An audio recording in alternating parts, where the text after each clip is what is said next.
Welcome to this video. What is electricity? We'll explore this familiar yet mysterious force that powers our modern lives. Electricity is the heart of electronics.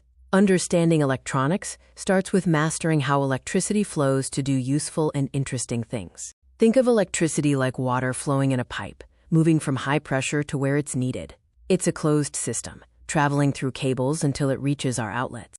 The journey of power involves 4 steps: generation, transmission, distribution, and consumption. This process brings energy from power plants to your devices. Electricity is generated from sources like fossil fuels, renewables such as wind, and nuclear reactions. These different methods provide the energy we need.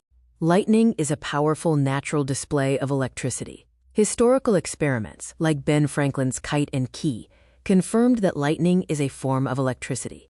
We measure electrical potential in volts. Common examples include 1.5 volts in a flashlight battery, 12 volts in a car battery, and 120 volts from a household outlet. Power consumption is measured in watts. Appliances vary greatly in consumption, from a 10W LED bulb to a 1200W hairdryer. More watts mean more energy being used. Electrical current is measured in amps. A standard household outlet typically has a capacity of 15 amps of current flow. Portable energy often comes from batteries. Standard batteries hold a limited chemical charge and must be replaced, while rechargeable units can be reused but lose capacity over time. Everyday devices demonstrate electricity's versatility. Toasters use electrical energy for heat, vacuums convert it to mechanical motion, and cell phones use complex circuitry for charging and communication.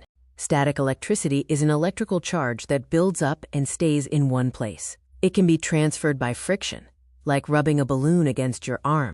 Electricity is a power to respect. It poses an extreme danger and accidental risk, but it also has immense economic value, requiring massive infrastructure.